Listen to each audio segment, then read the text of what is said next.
Welcome to DRS career classes.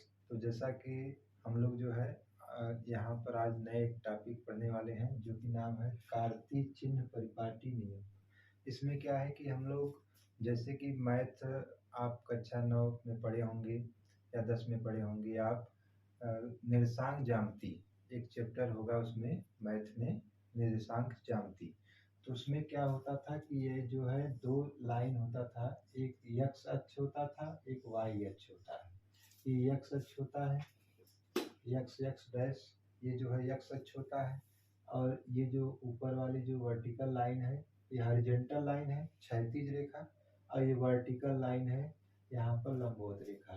तो ये Y Y dash ये आपका होता है वाई अक्ष, इसे कहते हैं वाई अक्ष, और इसे कहते हैं एक्स अक्ष। तो ये दोनों एक्स अक्ष और वाई अक्ष जिस बिंदु पर एक दूसरे को काटते हैं वो आपका कहलाता है, ओ से प्रदर्शित करते हैं, इसे हम कहते हैं मूल बिंदु। इसका नाम होता है मूल बिंदु।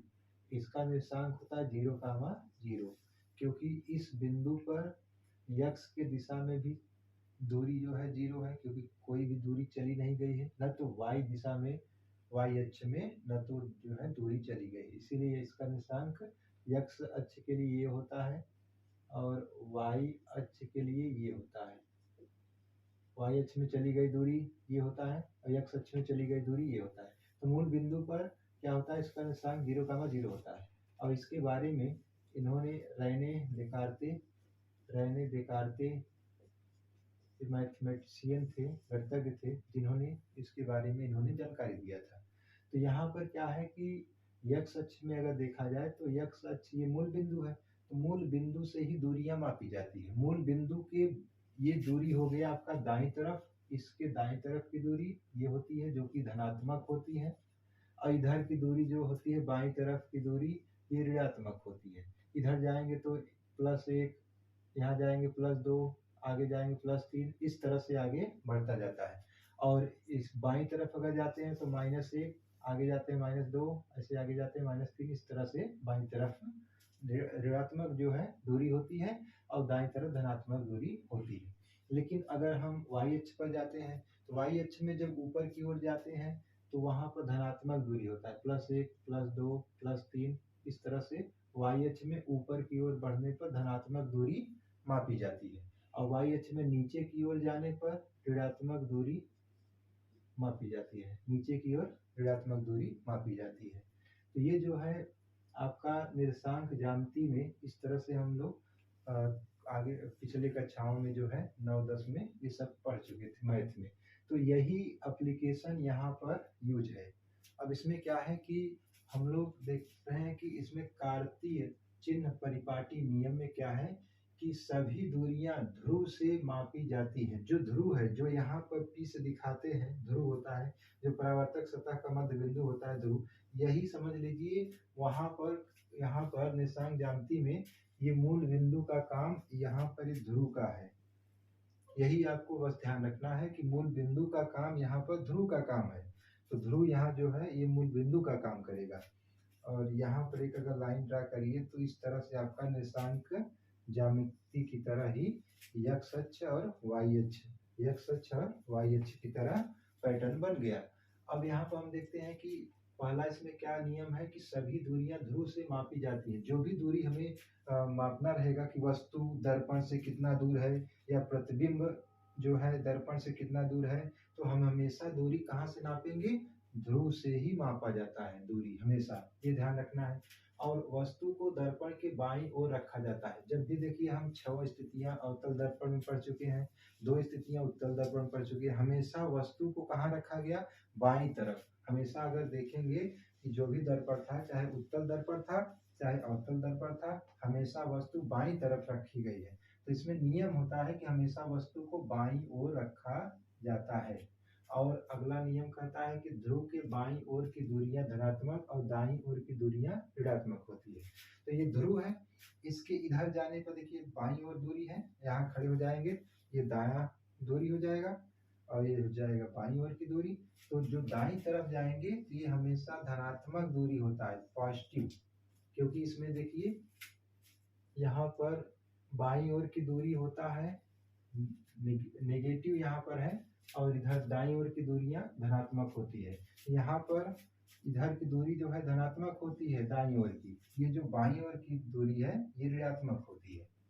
यहाँ से जैसे उसी तरह से निर्देशांक ज्यामिति की तरह देखिए, वहाँ पर मूल बिंदु है, मूल बिंदु की इधर चलने पर धनात्मक x अक्ष के बाईं ओर जाएंगे तो धनात्मक दूरी, और यहाँ दाईं ओर जाएंगे धनात्मक दूरी है, और बाईं ओर जाएंगे ऋणात्मक दूरी है। तो ऐसे ही यहाँ पर ध्रुव के अगर हम दाईं ओर जा रहे हैं, इधर की दूरी क्या होगी, धनात्मक होगी, पॉजिटिव होगा, और जब हम बाईं तरफ जाएंगे इधर की दूरी क्या होगा, ऋणात्मक होगा।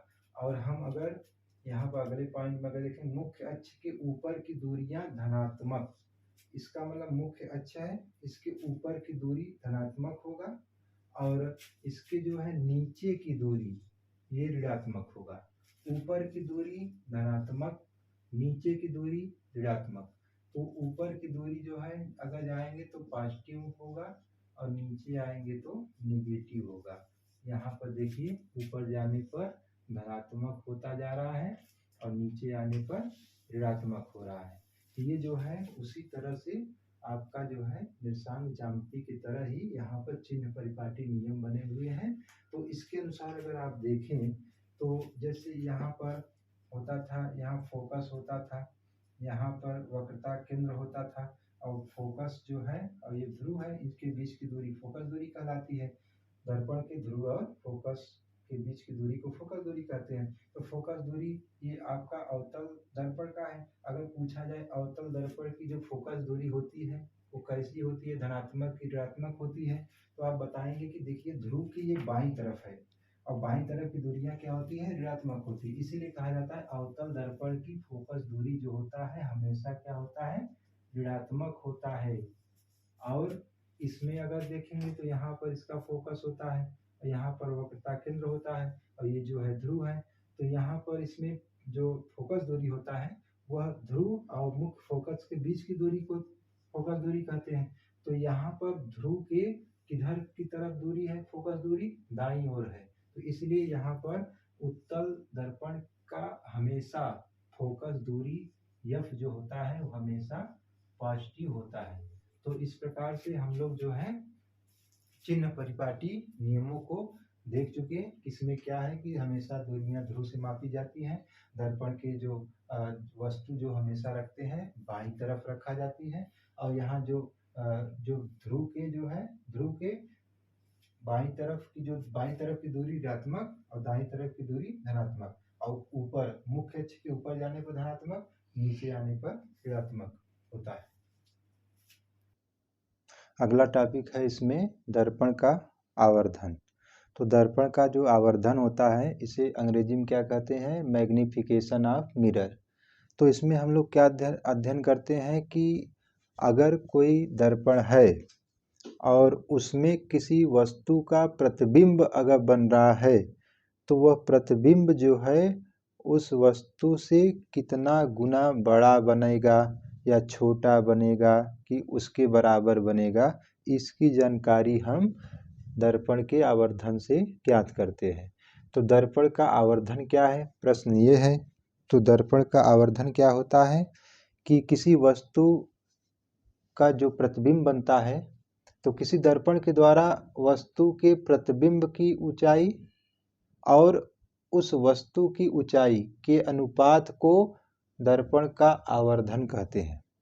इसका मतलब यह है कि जो प्रतिबिंब बन रहा है वह कितना लंबाई है, उसका कितना ऊंचाई है, वह मान यहाँ रखेंगे, और जो वस्तु कितना बड़ा है या उसकी लंबाई कितनी है उसका मान यहाँ रखेंगे, और दोनों को कटा देंगे। जो भी मान आएगा वो आपका दर्पण का आवर्धन है।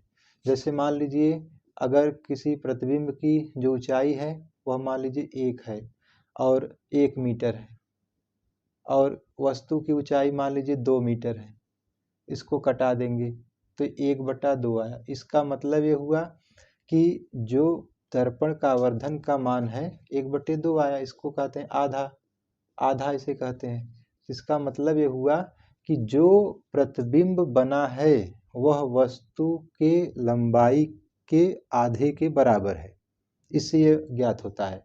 तो यहाँ पर डिफिनीशन क्या है कि किसी वस्तु का जो प्रतिबिंब बनता है तो वस्तु के प्रतिबिंब की लंबाई और वस्तु की लंबाई के अनुपात को दर्पण का आवर्धन कहते हैं। इसे यम से प्रदर्शित करते हैं, इसे यम के द्वारा प्रदर्शित किया जाता है। और यहाँ पर सूत्र है सिंबल के रूप में, इसका सूत्र है यम बराबर, यम क्यों यूज किए हैं क्योंकि यहाँ पर इसका मीनिंग है, देखिए मैग्निफिकेशन, ये पहला लेटर है यम, तो यम से इसे दिखाते हैं। तो यहाँ पर यम बराबर क्या होता है आई बटे ओ। आई क्या है कि आई से होता है इमेज, इमेज का मतलब प्रतिबिंब, तो ये प्रतिबिंब की ऊंचाई है ये आई। और ये जो ओ है ये ऑब्जेक्ट, ओ से होता है ऑब्जेक्ट, ऑब्जेक्ट का मतलब होता है वस्तु, तो ये वस्तु की ऊंचाई जो है नीचे है, यही है, बस इसको सिंबल के रूप में प्रदर्शित किया गया है। तो यम बराबर आई बटे ओ होता है। और यही सूत्र कभी कभी इस फॉर्म में भी याद करना पड़ता है कि यम बराबर माइनस भी बटे यू भी होता है। भी क्या है, यू क्या है, इसको समझिए। जो यू है, यू का मतलब वस्तु जो है वो दर्पण से कितनी दूरी पर है, वह दूरी जो होती है वह आपका यू होती है। वैसे दूरी कहाँ से मापी जाती है, दर्पण के ध्रुव पी से। तो यहाँ से लेकर दर्पण के ध्रुव से लेकर वस्तु के बीच की दूरी को यू से प्रदर्शित किया जाता है। यहाँ पर आप देख सकते हैं दर्पण से वस्तु की दूरी। और जो भी है, वो जो भी है स्मॉल भी है, ये क्या है कि प्रतिबिंब यहाँ बन रहा है, तो प्रतिबिंब से यहाँ दर्पण के ध्रुव से प्रतिबिंब के बीच की दूरी को भी से दिखाते हैं। यहाँ भी क्या है, दर्पण से प्रतिबिंब की दूरी। और यफ क्या है, सब लोग जानते हैं यफ क्या है, दर्पण का फोकस दूरी है। और फोकस दूरी अगर उत्तल दर्पण रहेगा फोकस दूरी क्या होगा, धनात्मक। अगर ये जो है अवतल दर्पण अगर है, अवतल दर्पण है तो इसकी फोकस दूरी क्या होगी, ऋणात्मक होती है।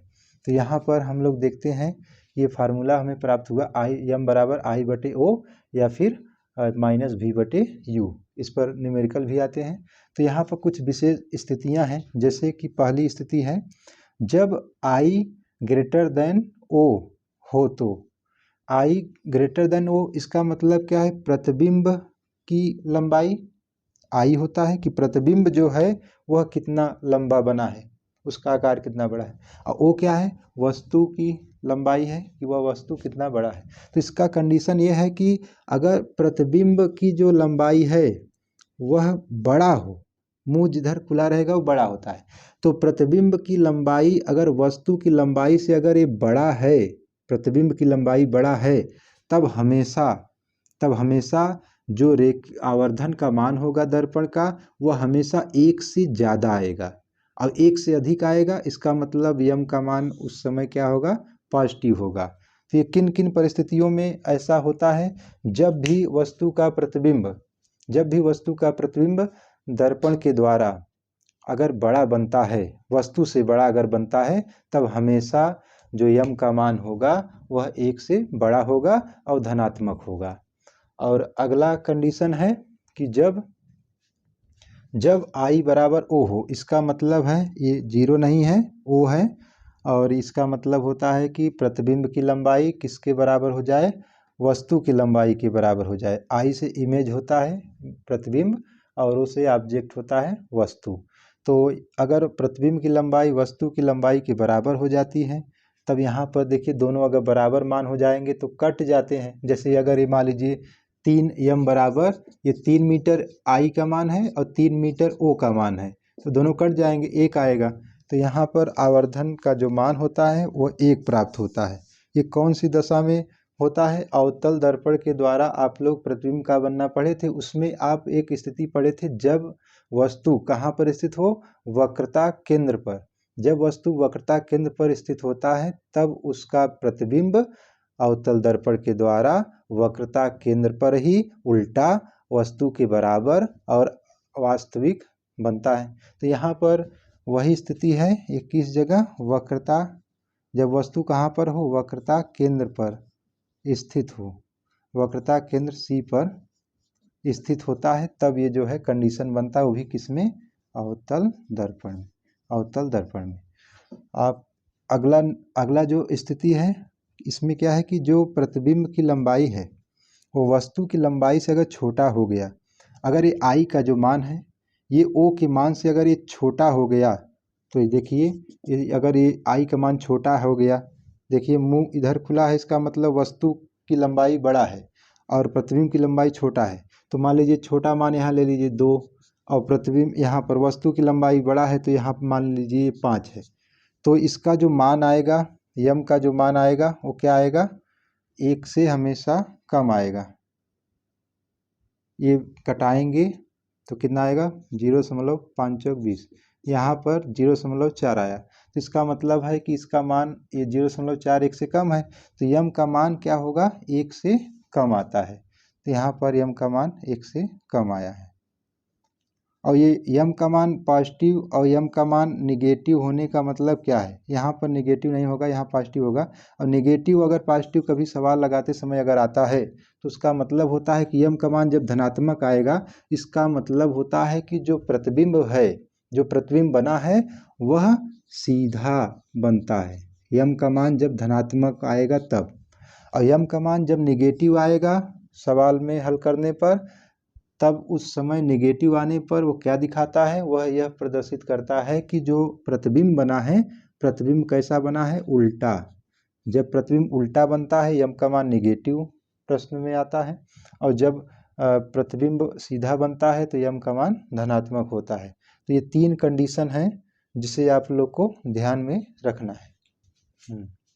दर्पण में हम लोग जो है महत्वपूर्ण सूत्र की तरफ जो है आगे बढ़ चुके हैं। तो इसमें क्या है कि यहाँ पर दर्पण सूत्र क्या है, दर्पण सूत्र में आप देखेंगे इसमें 1/f बराबर 1/v प्लस 1/u होता है, जहाँ पर f क्या है, दर्पण की फोकस दूरी है, और वो धनात्मक किसके लिए होता है, उत्तल दर्पण के लिए, ऋणात्मक किसके लिए होता है, अवतल दर्पण के लिए। और जो v है, v क्या है, दर्पण से प्रतिबिंब के बीच की दूरी है, और u क्या है, दर्पण से वस्तु के बीच की दूरी है।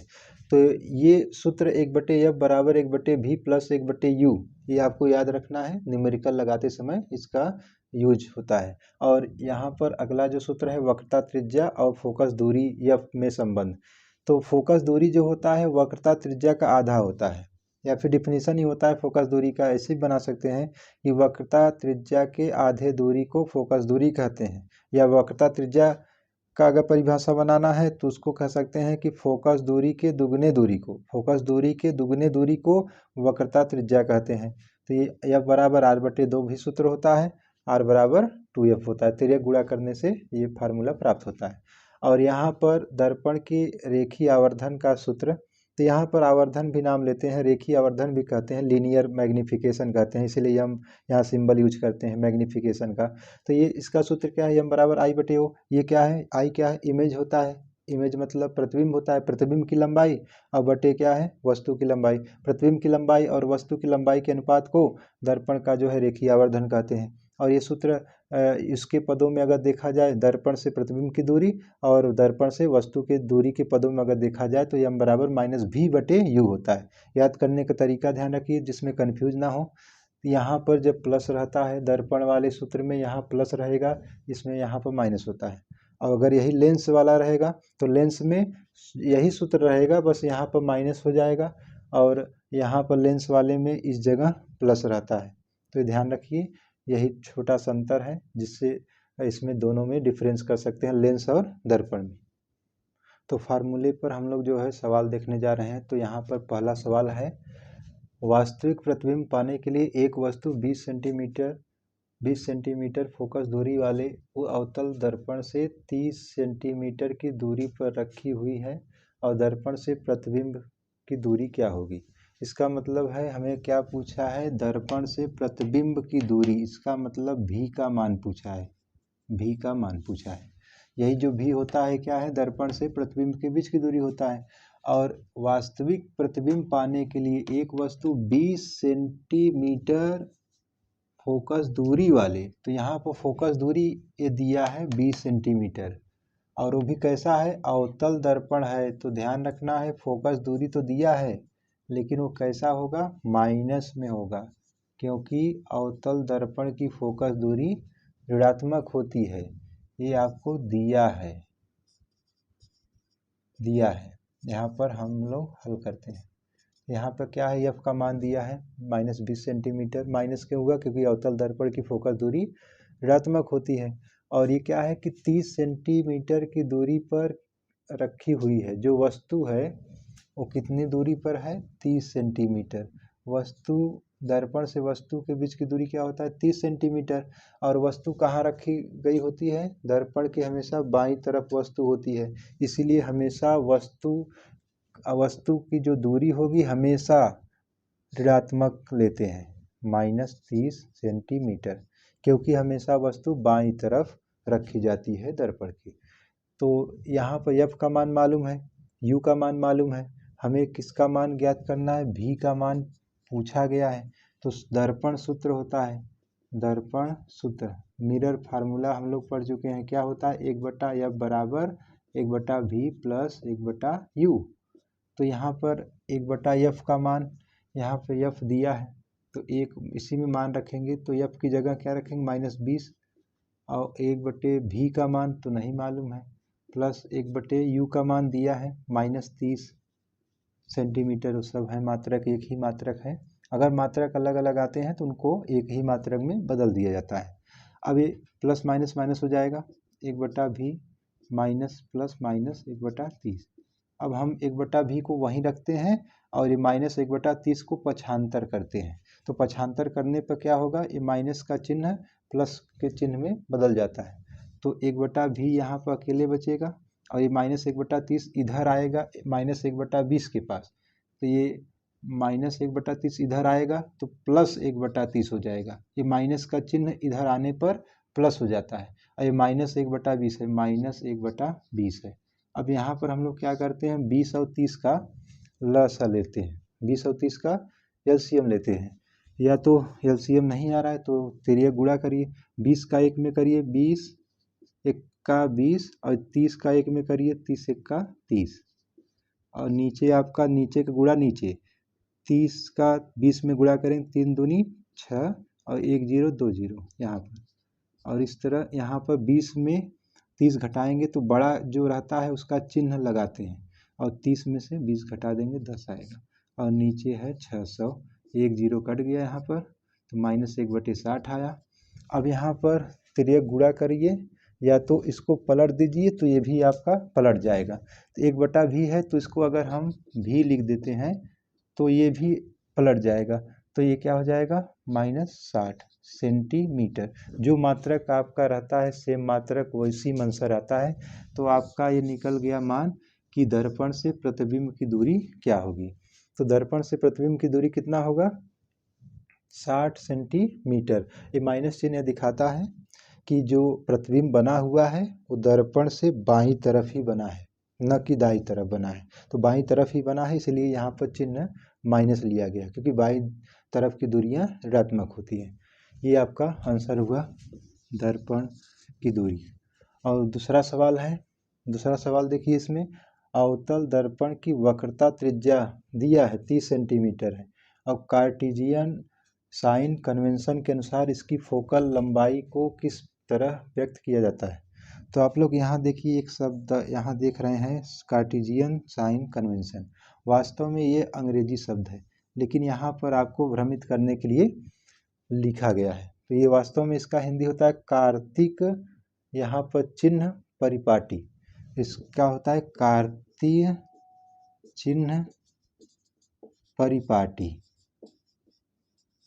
तो कार्तीय चिन्ह परिपाटी इसका हिंदी होता है, लेकिन प्रश्न में अंग्रेजी में भी कभी कभी लिखा रहता है। तो आपको इससे घबराना नहीं है, सवाल आसान है। इसमें क्या दिया है, वक्रता त्रिज्या दिया है, वो भी कौन सा दर्पण है, अवतल। तो क्या हो जाएगा, माइनस में वक्रता त्रिज्या होगा कितना, -30 सेंटीमीटर लिख दीजिए। और उसके बाद आपको चिन्ह को ध्यान में रखना है कि प्लस है कि माइनस है, उसको विशेष रूप से ध्यान रखिए। अवतल दर्पण है तो फोकस दूरी और वक्रता त्रिज्या, फोकस दूरी और वक्रता त्रिज्या दोनों निगेटिव होते हैं। और यहाँ फोकल लंबाई ज्ञात करना है तो हम लोग एफ पूछा है क्या होगा। तो सूत्र होता है, सूत्र कौन सा, वक्रता त्रिज्या फोकस दूरी के बीच में संबंध, एफ बराबर होता है r/2। तो r का मान कितना है -30, और ये सूत्र में 2 नीचे होता है, 2 से 30 घटा देंगे -15 सेंटीमीटर। तो आपका जो है फोकस दूरी निकल गया, फोकस दूरी कितना हो गया -15 सेंटीमीटर, ये आपका आंसर हो गया। तो यहाँ प्रश्न में यही पूछा था, कार्टेशियन साइन कन्वेंशन के अनुसार इसकी फोकल लंबाई किस तरह व्यक्त किया जाता है। इसकी फोकल लंबाई यहाँ -15 सेंटीमीटर के द्वारा व्यक्त किया जाता है। ये माइनस चिन्ह यही आपका दिखाता है कार्तीय चिन्ह परिपाटी को। तो 15 सेंटीमीटर ये फोकस दूरी आपका आ गया। अगला जो प्रश्न है इसमें देखिए, इसमें क्या पूछा गया है। इसमें पूछा गया है कि यदि कोई वस्तु 5 सेंटीमीटर वक्रता की त्रिज्या वाले उत्तल दर्पण से 10 मीटर दूर रखी गई है तो इसका आवर्धन कितना होगा। आवर्धन का मतलब यम, इसका मतलब है कि यम पूछा है कितना होगा, और क्या दिया है वक्रता त्रिज्या दिया है। तो वक्रता त्रिज्या भी कैसा दर्पण है, उत्तल। उत्तल के लिए क्या होगा, एफ और आर दोनों हमेशा क्या होते हैं, पॉजिटिव होते हैं। तो ये आर का मान दिया है, आर बराबर +5 सेंटीमीटर, और ये जो है 10 दर्पण से 10 सेंटीमीटर दूर रखी गई है वस्तु। तो वस्तु की दूरी u बराबर 10 सेंटीमीटर है, लेकिन वह हमेशा वस्तु किधर रखी जाती है, दर्पण के बाईं तरफ वस्तु होती है। तो बाईं तरफ की दूरी ऋणात्मक होती है, -10 सेंटीमीटर हो गया। और आपसे यम पूछा है, यम का मान क्या होगा। तो यम का मान ज्ञात करने से पहले आपको भी का मान ज्ञात करना पड़ेगा, क्योंकि सूत्र है यम बराबर, एक होता है I/O प्रतिबिंब की लंबाई बटे वस्तु की लंबाई, एक होता है -V/U जो दर्पण से प्रतिबिंब के बीच की दूरी और दर्पण से वस्तु के बीच की दूरी। तो हमें जो है दर्पण से वस्तु के बीच की दूरी ज्ञात है, बस अगर हम यहाँ पर दर्पण से प्रतिबिंब के बीच की दूरी ज्ञात कर लें तो यहाँ पर मान रखने से हमें जो है रेखीय आवर्धन का मान ज्ञात हो जाएगा। तो इसके लिए हमें क्या करना पड़ेगा, R से पहले F निकालना पड़ेगा। तो R से F कैसे निकलेगा, F बराबर क्या होता है, R/2 होता है, क्योंकि फोकस दूरी वक्रता त्रिज्या का आधा होता है, ये सूत्र है। तो इसी सूत्र में आप R की जगह 5 रखेंगे तो 5/2 हो गया। ये आपका क्या हो गया, ये मान आपका सेंटीमीटर, ये आपका फोकस दूरी आ गया। तो फोकस दूरी मालूम है और दर्पण से वस्तु के बीच की दूरी मालूम है, तो हमें जो है प्रतिबिंब के बीच की दूरी ज्ञात करना है। तो यहाँ पर हम लोग अप्लाई करेंगे दर्पण सूत्र। दर्पण सूत्र से क्या है, 1/F बराबर 1/V प्लस 1/U होता है सूत्र। 1/F दिया है, कितना मान है 5/2। ये प्लस में क्यों है, क्योंकि ये उत्तल दर्पण है इसीलिए प्लस में है, 5/2 रख दिए। और यहाँ पर V का मान नहीं मालूम है, और प्लस 1/U का मान दिया है -10। तो ये जो है नीचे वाला जो 2 है ये कहाँ आ जाएगा, ऊपर 1 में गुणा हो जाएगा, तो ये हो जाएगा 2/5 बराबर 1/V, और ये प्लस माइनस गुणा होगा -1/10। अब यहाँ पर पक्षांतर करेंगे, -1/10 को बाईं तरफ ले जाएंगे तो माइनस का चिन्ह धनात्मक हो जाएगा। तो यहाँ पर पक्षांतर करने से ये वाला पूरा पद बाईं तरफ आ जाएगा। यहाँ पर बचेगा केवल 1/V बराबर, ये इधर आएगा तो 1/10 हो गया। प्लस में कुछ नहीं लिखा रहता, वहाँ धनात्मक चिन्ह होता है, और प्लस 2/5। अब यहाँ पर लसा ले लेंगे, 10 और 5 का 10 आएगा, 10 1 का 10, एक बार गया, और 1 का ऊपर गुणा करेंगे, 1 1 का 1 प्लस 5 दूनी 10, 2 बार गया, 2 का ऊपर गुणा करेंगे, 2 दूनी 4। तो यहाँ पर 4 और 1 5 हो जाएगा, नीचे 10 है कटा देंगे, 5 1 का 5, 5 दूनी 10। अब 1/V बराबर 1/2 है, इसी को पलट दीजिए दोनों को, तो आपका V बराबर आ जाएगा 2 सेंटीमीटर। ये आपका V का मान आ गया। अभी हमें क्या ज्ञात करना था, यम का मान। तो इसमें यम बराबर क्या है, -V/U है। अब V का मान यहाँ से देखिए, V का मान 2 है, तो यहाँ पर 2 रख दीजिए, और यहाँ पर U का मान कितना है, -10 है, यहाँ -10 रख दीजिए, माइनस माइनस कट जाएगा, 2 से 10 कटा दीजिए, 2 पंचे 10, तो 1/5 आ गया। और यहाँ पर 1 में 5 से भाग देंगे, 0.5 और 5 दूनी 10, ये जो है इसका कोई मात्रक नहीं होता है, यम बराबर